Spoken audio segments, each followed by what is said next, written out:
Hi dear students, I am Bharat SN, your social science teacher.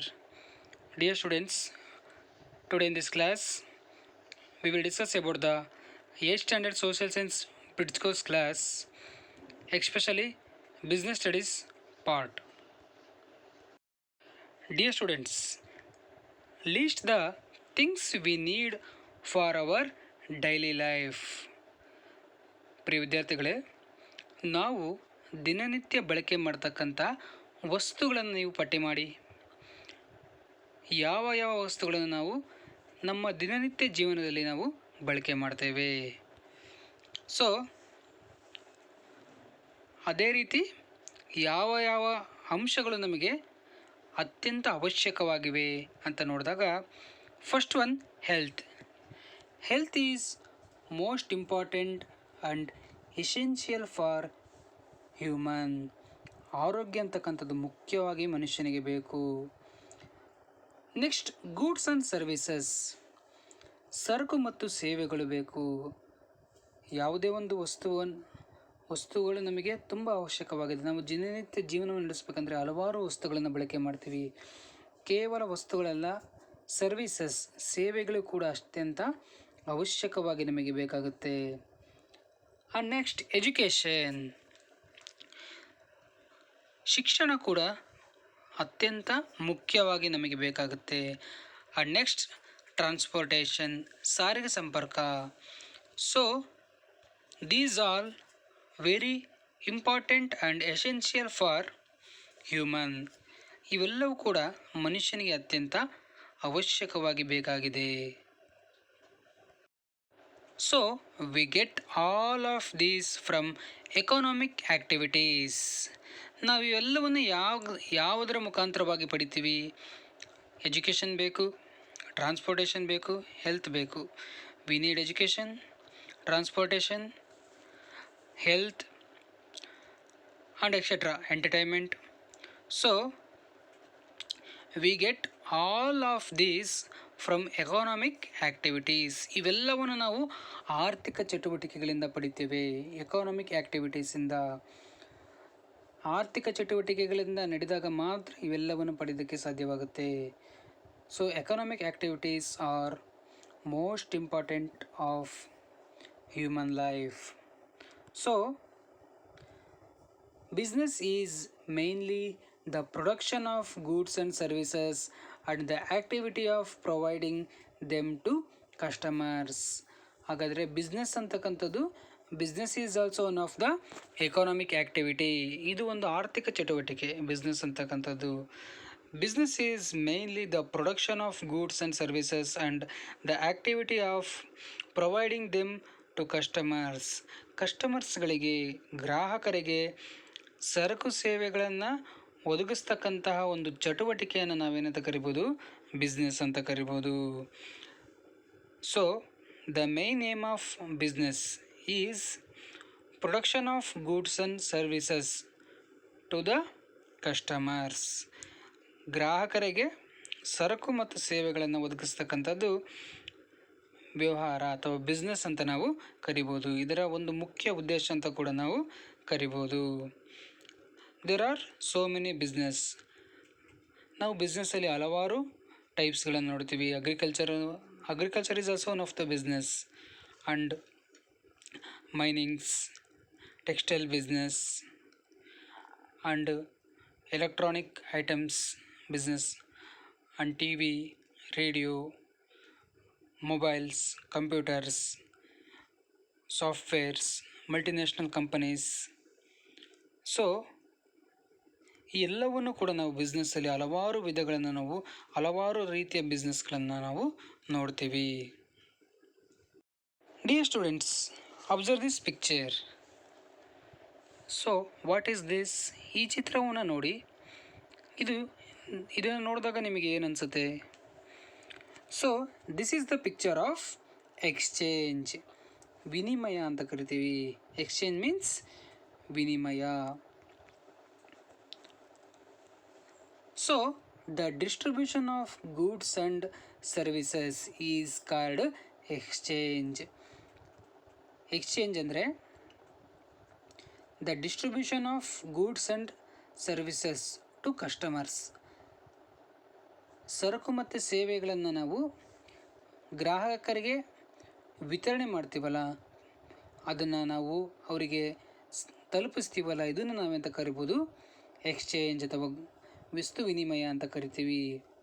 Exchange is the connecting link between production and consumption.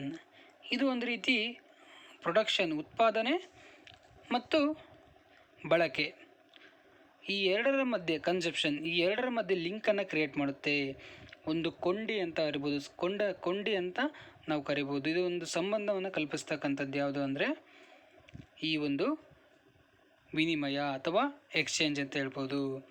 But today we have money as medium of exchange and through money exchange of goods and services is taking place. ನಾವು ಇಂದಿನ ದಿನಗಳಲ್ಲಿ ನೋಡಿದಾಗ ನಾವು ವಸ್ತುಗಳನ್ನು ಏನು ಮಾಡ್ಕೊತಿಲ್ಲ, ವಿನಿಮಯ ಮಾಡ್ಕೊತಿಲ್ಲ, ಅದಕ್ಕೆ ಬದಲಾಗಿ ನಾವು ಹಣವನ್ನು ಬಳಕೆ ಮಾಡ್ತಾ ಇದ್ದೀವಿ. ಬಟ್ ಏನ್ಷಿಯಂಟ್ ಪೀರಿಯಡ್ಸ್ಗಳನ್ನು ನೋಡಿದಾಗ ಅಲ್ಲಿ ವಸ್ತುಗಳನ್ನು ವಿನಿಮಯ ಮಾಡ್ಕೊಳ್ಳೋದ್ರಿಂದ ಮೊದಲು ಏನಾಗುತ್ತೆ, ಆರಂಭ ಆಗುತ್ತೆ ಒಂದು ವ್ಯವಹಾರ ಅಂತಕ್ಕಂಥದ್ದು. ಹಾಗಾಗಿ ಇಂದಿನ ಒಂದು ವಿದ್ಯಮಾನವನ್ನು ನೋಡಿದಾಗ ಅಟ್ ಪ್ರೆಸೆಂಟ್ ಟ್ರೆಂಡ್ಸ್, ಇಂದಿನ ಪ್ರಚಲಿತ ವಿದ್ಯಮಾನಗಳನ್ನು ನೋಡಿದಾಗ ಇಲ್ಲಿ ಹಣವನ್ನು, ಮನಿನ ನೀವೆಂತ ಮಾಡ್ಕೊತಿದ್ದೀವಿ, ಒಂದು ವ್ಯವಹಾರದ ಒಂದು ಮಾಧ್ಯಮವನ್ನಾಗಿ, ಮೀಡಿಯಮ್ ಆಫ್ ಎಕ್ಸ್ಚೇಂಜ್, ವ್ಯವಹಾರದ ಒಂದು ಮಾಧ್ಯಮವನ್ನಾಗಿ ನಾವು ಬಳಕೆ ಮಾಡ್ಕೊತಿದ್ದೀವಿ ಅಂತ ನಾವು ಹೇಳ್ಬೋದು. Next, the important stages of business. ಬಿಸ್ನೆಸ್ಸಿನ ಒಂದು ಹಂತಗಳನ್ನು ನಾವು ನೋಡ್ತಾ ಹೋಗೋಣ. ಇದು ಯಾವ ರೀತಿ ಗ್ರೋತ್ ಆಯಿತು, ಎವಲ್ಯೂಷನ್ ಹೇಗಾಯಿತು. ಈಗ ಬಿಸ್ನೆಸ್ ಅಂತಕ್ಕಂಥದ್ದು ಅಥವಾ ಕಾಮರ್ಸ್ ಅಂತಕ್ಕಂಥದ್ದು ಒಂದೇ ಸತಿ ಅದೇನಾಗಿಲ್ಲ, ಉಟ್ಕೊಂಡಿಲ್ಲ, ಅದು ಒಂದೊಂದೇ ಸ್ಟೇಜ್ಗಳನ್ನು ದಾಟ್ಕೊತ ಹೋಗಿದೆ. So we can see important stages of business. First one, hunting and fishing stage. ಮೊದಲ ಒಂದು ಹಂತ ಯಾವುದು ಅಂದರೆ ಬೇಟೆಗಾರಿಕೆ ಮತ್ತು ಮೀನು ಹಿಡಿಯುವ ಹಂತ ಅಂತ ಕರಿತೀವಿ. Hunting and business stage. So hunting and fishing stage, it was the earliest stage of human civilisation. ಇದು ಮನುಷ್ಯನ ಒಂದು ನಾಗರಿಕತೆ ಬೆಳವಣಿಗೆ ಆದ ಒಂದು ಮೊದಲನೇ ಹಂತ ಅಂತ ಹೇಳ್ಬೋದು. ಮೊದಲು ಅವನೇನು ಮಾಡ್ತಾನೆ, ಬೇಟೆಯನ್ನು ಆಡೋಕ್ಕೆ ಸ್ಟಾರ್ಟ್ ಮಾಡ್ತಾನೆ, ಹಂಟಿಂಗನ್ನು ಮಾಡ್ತಕ್ಕಂಥದ್ದು, ಫಿಶಿಂಗನ್ನು ಮಾಡ್ತಕ್ಕಂಥದ್ದು, ಮೀನುಗಳನ್ನು ಹಿಡಿತಕ್ಕಂಥದ್ದು. ಈ ರೀತಿ ಇಲ್ಲಿ ಯಾವುದೇ ರೀತಿಯ there is not specific place for hunting or fishing. ಇಲ್ಲಿ ಯಾವುದೇ ಒಂದು ನಿರ್ದಿಷ್ಟ ಸ್ಥಳದಲ್ಲಿ ಅವನೇನಾಗಿರಲಿಲ್ಲ, ಅವನು ವ್ಯವಹಾರವನ್ನು ಮಾಡ್ತಾ ಇರಲಿಲ್ಲ. ಒಂದು ಸ್ಥಳದಿಂದ ಇನ್ನೊಂದು ಸ್ಥಳಕ್ಕೆ ಹೋಗಿಬಿಟ್ಟು ಅಲ್ಲಿ ಏನು ಮಾಡ್ತಿದ್ದ, ಈಗ ಈ ಹಂತದಲ್ಲಿ ತನ್ನ ಬೇಟೆಗಳನ್ನು ಆಡ್ತಾ ಏನು ಮಾಡ್ತಾ ಇದ್ದ, ತನ್ನ ವ್ಯವಹಾರವನ್ನು ಆರಂಭಿಸ್ತಾ ಅಂತ ನಾವು ಹೇಳ್ಬೋದು. ನೆಕ್ಸ್ಟ್, ಪ್ಯಾಸ್ಟೋರಲ್ ಸ್ಟೇಜ್ ಅಂದರೆ ಪ್ರಾಣಿ ಸಾಕಾಣಿಕೆಯ ಹಂತ ಅಂತ ಕರಿತೀವಿ. ಹೈನುಗಾರಿಕೆ ಅಂತ ಇನ್ನೊಂದು ಅರ್ಥದಲ್ಲಿ ಇದನ್ನು ಕರಿಬೋದು. So during this stage people learned domestication of animals. ಈ ಸ್ಟೇಜಲ್ಲಿ ಪ್ರಾಣಿಗಳನ್ನು ಸಾಕೋದನ್ನು ಕಲಿತಾರೆ. ಅವರು ಹಲವಾರು ಪ್ರಾಣಿಗಳನ್ನು ಸಾಕ್ತಾ ಹೋಗ್ತಾರೆ.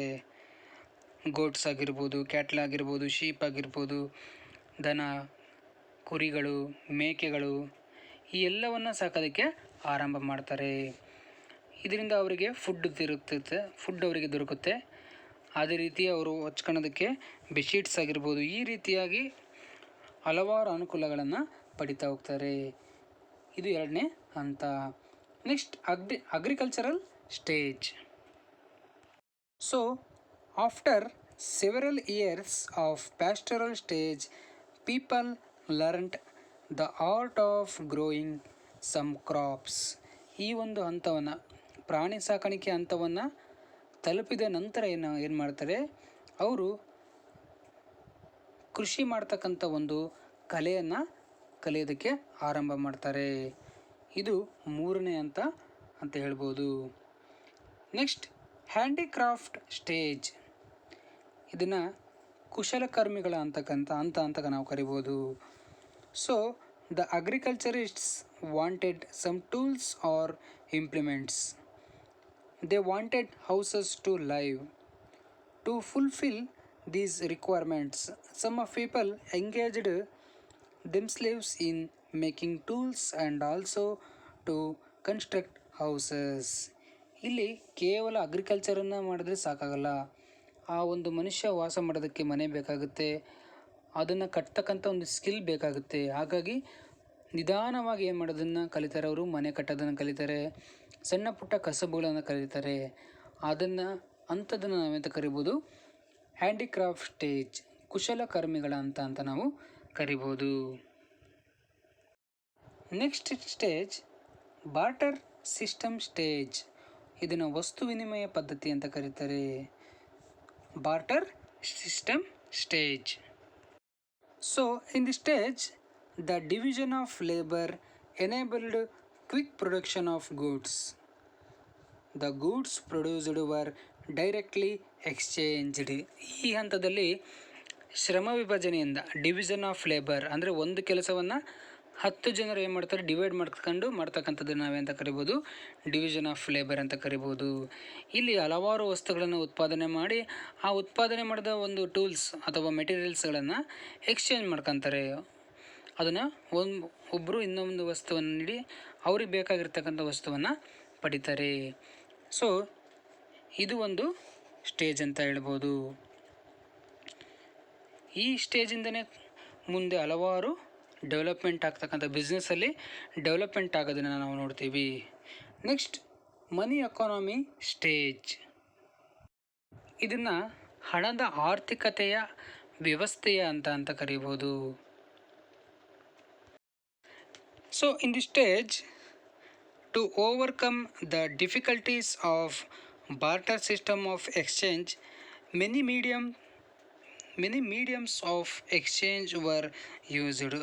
For example, the skins of the animals, cowrie shells, etc. ಈ ಹಂತದಲ್ಲಿ ಈ ಹಿಂದೆ ಒಂದು ಇಲ್ಲೇನು ಬಾರ್ಟರ್ ಸಿಸ್ಟಮ್ ಇತ್ತು. ಇಲ್ಲಿ ವಸ್ತುಗಳನ್ನು ವಿನಿಮಯ ಮಾಡ್ಕೊತಾ ಇದ್ರು. ಇಲ್ಲಿ ಕೆಲವೊಂದು ಪ್ರಾಬ್ಲಮ್ಸ್ಗಳನ್ನು ಆಯಿತು. ಕೆಲವೊಮ್ಮೆ ತಮಗೆ ಬೇಕಾದ ವಸ್ತು ಸಿಗ್ತಾ ಇರಲಿಲ್ಲ, ಅವ್ರಿಗೆ ಬೇಕಾದ ವಸ್ತುಗಳು ಇವ್ರಿಗೆ ಸಿಗ್ತಾರೆ. ಈ ಥರ ಪ್ರಾಬ್ಲಮ್ ಆದಾಗ ಇವರು ಅದರಲ್ಲಿರ್ತಕ್ಕಂಥ ಡಿಫಿಕಲ್ಟೀಸ್, ಆ ಒಂದು ಸಮಸ್ಯೆಗಳನ್ನು ಪರಿಹಾರ ಮಾಡೋದಕ್ಕೋಸ್ಕರ ಸ್ಕಿನ್, ಪ್ರಾಣಿಗಳ ಚರ್ಮ, ಅದ್ರ ಕವಡೆಗಳನ್ನು ಎಕ್ಸ್ಚೇಂಜ್ ಮಾಡ್ಕೊಳ್ಳೋದಕ್ಕೆ ಆರಂಭ ಮಾಡ್ತಾರೆ. ಅದೇ ರೀತಿ ಮೆಟಲ್ಸ್ಗಳನ್ನು ಕೂಡ ಬಳಕೆ ಮಾಡೋದಕ್ಕೆ ಆರಂಭ ಮಾಡ್ತಾರೆ. ಅದೊಂದು ಮಾಧ್ಯಮವಾಗಿ ನಿಧಾನಕ್ಕೆ ಗೋಲ್ಡ್ ಕಾಯಿನ್ಸ್ ಆಗಿರ್ಬೋದು, ಸಿಲ್ವರ್ ಕಾಯಿನ್ಸ್, ಈ ರೀತಿ ಕಾಯಿನ್ಸ್ಗಳನ್ನು ನಿಧಾನವಾಗಿ ಏನು ಮಾಡ್ತಾರೆ, ಚಲಾವಣೆಗೆ ತರ್ತಾರೆ. ಕೊನೆಯದಾಗಿ ಏನಾಗ್ತಾರೆ, ನೋಟ್ಗಳಾಗಿರ್ಬೋದು, ಕರೆನ್ಸಿಯನ್ನು ಜಾರಿಗೆ ತರ್ತಾರೆ. ಅದು ಹೋಗ್ತಾ ಹೋಗ್ತಾ ಲಾಸ್ಟಿಗೆ ಎಲ್ಲಿಗೆ ಡೆವಲಪ್ಮೆಂಟ್ ಆಗುತ್ತೆ ಅಂದರೆ credit card, debit card, banking ವ್ಯವಹಾರಗಳಾಗಿರ್ಬೋದು, ಆನ್ಲೈನ್ ಬ್ಯಾಂಕಿಂಗ್ ಮಟ್ಟಿಗೆ ಅದೇನಾಗುತ್ತೆ, ಡೆವಲಪ್ ಆಗ್ತಾ ಹೋಗುತ್ತೆ. Next stage town economy stage. So this is also one of the important stage. So in this stage, the introduction of bank money as medium of exchange resulted in the fast growth of commerce. ಇಲ್ಲಿ ಈ ಸ್ಟೇಜಲ್ಲಿ ಏನಾಗುತ್ತೆ, town economy ಸ್ಟೇಜಲ್ಲಿ ಒಂದು ನಿರ್ದಿಷ್ಟ ಬ್ಯಾಂಕಿನಿಂದ ಮುದ್ರಣ ಆಗಿರ್ತಕ್ಕಂತಹ currency, ಹಣವನ್ನು ಬಳಕೆ ಮಾಡೋದು ಆರಂಭ ಆಗುತ್ತೆ ಅಂತ ಹೇಳ್ಬೋದು. ಇಲ್ಲಿ ಅಧಿಕೃತವಾಗಿ ಗೋರ್ಮೆಂಟಿಂದನೇ ಆ ಒಂದು ನೋಟುಗಳು ಚಲಾವಣೆಗೆ ಈ ಹಂತದಲ್ಲಿ ಬರ್ತವೆ ಅಂತ ನಾವು ಹೇಳ್ಬೋದು. ಇದರಿಂದ ಬ್ಯಾಂಕುಗಳಲ್ಲಿ ಹಲವಾರು ರೀತಿಯ ವ್ಯವಹಾರಕ್ಕೆ ಅಥವಾ ವಸ್ತು ವಿನಿಮಯಕ್ಕೆ ಒಂದೆಡೆ ಜನರು ಸೇರ್ತಕ್ಕಂಥ ವಾತಾವರಣದಲ್ಲಿ ಉಂಟಾಗುತ್ತೆ. ನೆಕ್ಸ್ಟ್ ಇಂಟರ್ನ್ಯಾಷನಲ್ ಟ್ರೇಡ್ ಸ್ಟೇಜ್, ಅಂತಾರಾಷ್ಟ್ರೀಯ ವ್ಯಾಪಾರ ಅಂತ ಕರಿಬೋದು. ಇದು ಇಡೀ ವರ್ಲ್ಡಲ್ಲಿ ಎಲ್ಲ ರೀತಿಯದ್ದು ವ್ಯಾಪಾರ ಆರಂಭ ಆಗೋಕ್ಕೆ ಸ್ಟಾರ್ಟ್ ಆಗುತ್ತೆ ಅಂತ ಹೇಳ್ಬೋದು. So the geographical discoveries took place during 15th and 16th centuries. So Vasco da Gama discovered the new sea route to India. ಇಲ್ಲಿ 15-16 ಶತಮಾನದಲ್ಲಿ ಏನಾಗುತ್ತೆ, ಜಿಯೋಗ್ರಫಿಕಲ್ ಡಿಸ್ಕವರೀಸ್, ಭೌಗೋಳಿಕ ಅನ್ವೇಷಣೆಗಳಾಗ್ಬಿಟ್ಟು ನಮ್ಮ ಭಾರತಕ್ಕೆ ಜಲಮಾರ್ಗವನ್ನು ಯಾರು ಕಂಡುಹಿಡಿತಾರೆ, ವಾಸ್ಕೋ ಡ ಗಾಮ ಕಂಡುಹಿಡಿತಾನೆ. ಇದರಿಂದ ಅಂತಾರಾಷ್ಟ್ರೀಯ ವ್ಯಾಪಾರ, ಇಂಟರ್ನ್ಯಾಷನಲ್ ಟ್ರೇಡ್ ಅಂತಕ್ಕಂಥದ್ದು ಡೆವಲಪ್ ಆಗುತ್ತೆ. ಅದು ಮುಂದೆ ದೊಡ್ಡದಾಗಿ ಅತ್ಯಂತ ಹೈ ಲೆವೆಲ್ಲಾಗಿ ಬೆಳೀತಾ ಹೋಗುತ್ತೆ ಅಂತ ನಾವು ಹೇಳ್ಬೋದು. So these steps R most important stages of business and also the evolution and growth of business. ಈ ಹಂತಗಳಿಂದ ಏನಾಗುತ್ತೆ, ಬಿಸ್ನೆಸ್ ಅಂತಕ್ಕಂಥದ್ದು ಬೆಳೀತಾ ಬರುತ್ತೆ ಅಂತ ನಾವು ನೋಡ್ಬೋದು. Next, development of commerce during 21st century. ಆದರೆ 21st ಸೆಂಚುರಿ 21ನೇ ಶತಮಾನ, ಇಂದಿನ 21ನೇ ಶತಮಾನದಲ್ಲಿ ಯಾವ ರೀತಿ ಕಾಮರ್ಸ್ ಅಥವಾ ಬಿಸ್ನೆಸ್ ಡೆವಲಪ್ಮೆಂಟ್ ಆಗ್ತಿದೆ ಅನ್ನೋದನ್ನು ನೋಡೋಣ. 21st century is called the age of information and technology. ಈ ಒಂದು 21ನೇ ಶತಮಾನವನ್ನು ನಾವೆಂತ ಕರಿತೀವಿ, ಮಾಹಿತಿ ಮತ್ತು ತಂತ್ರಜ್ಞಾನ ಯುಗ ಅಂತ ಕರಿತೀವಿ. ಇಲ್ಲಿ ಹಲವಾರು ತಂತ್ರಜ್ಞಾನ ಅಂತಕ್ಕಂಥದ್ದು ಡೆವಲಪ್ ಆಗುತ್ತೆ. Internet banking, mobile banking, privatisation of insurance, advancement of telecommunication services, online shopping, e-commerce, better transportation facilities, search others have spread all over the world. ನಾವು ಇಂದಿನ ರೀಸೆಂಟ್ ಯುಗವನ್ನು ನೋಡಿದಾಗ ಆ ಇಂಟರ್ನೆಟಲ್ಲಿ ಅಥವಾ ಹಲವಾರು ರೀತಿಯಾಗಿ ಏನಿದೆ ಡೆವಲಪ್ಮೆಂಟ್ಸ್ ಆಗಿರೋದನ್ನು ನಾವು ನೋಡ್ತೀವಿ. ಈಗ ಮೊಬೈಲಲ್ಲಾಗಿರ್ಬೋದು ಕ್ರಾಂತಿಗಳನ್ನಾಗಿರೋದನ್ನು ನೋಡ್ತೀವಿ. ಹಿಂದೆ ಪತ್ರಗಳನ್ನು ಬರಿತಾ ಇದ್ವಿ, ಈಗ ಫೇಸ್ಬುಕ್, ವಾಟ್ಸಪ್, ಇನ್ಸ್ಟಾಗ್ರಾಮ್, ಹಲವಾರು ಸೋಷಿಯಲ್ ಮೀಡಿಯಾಗಳಿಂದ ಮುಖಾಂತರ ನಾವೇನು ಮಾಡ್ತಿದ್ದೀವಿ, ಕಮ್ಯುನಿಕೇಷನ್ ಮಾಡ್ತಾಯಿದ್ದೀವಿ. ಅದೇ ರೀತಿ ಆನ್ಲೈನ್ ಶಾಪಿಂಗ್ಗಳನ್ನು ಮಾಡ್ತಕ್ಕಂಥದ್ದು, ಮೊಬೈಲಲ್ಲೇ ಬ್ಯಾಂಕಿಂಗನ್ನು ಮಾಡ್ತಕ್ಕಂಥದ್ದು, ಈ ರೀತಿ ಅಷ್ಟರ ಮಟ್ಟಿಗೆ ಡೆವಲಪ್ಮೆಂಟ್ ಈಗ ಆಗಿರೋದನ್ನು ನಾವು ನೋಡ್ತೀವಿ. ಅದೇ ರೀತಿ ಟ್ರಾನ್ಸ್ಪೋರ್ಟೇಷನಲ್ಲಿ ಕೂಡ ವಿಮಾನದಿಂದ ಹಿಡಿದು ರಾಕೆಟಿಂದ ಆಗಿರ್ಬೋದು, ಹಲವಾರು ಈ ಇತ್ತೀಚಿನ ದಿನಗಳಲ್ಲಿ ಡ್ರೋನ್ ಮುಖಾಂತರವಾಗಿಯೂ ವಸ್ತುಗಳನ್ನು ಸಾಗಾಟ ಮಾಡ್ತಕ್ಕಂಥ ಒಂದು ವ್ಯವಸ್ಥೆ ಕೂಡ ಬಂದಿದೆ ಅಂತ ನಾವು ಹೇಳ್ಬೋದು.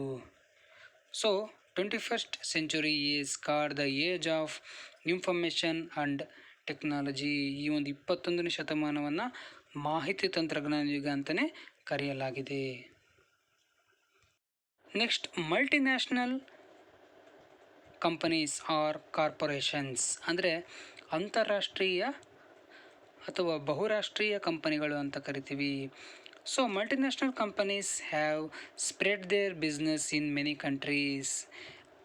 These companies produce specialized goods on large scale and their prices are competitive.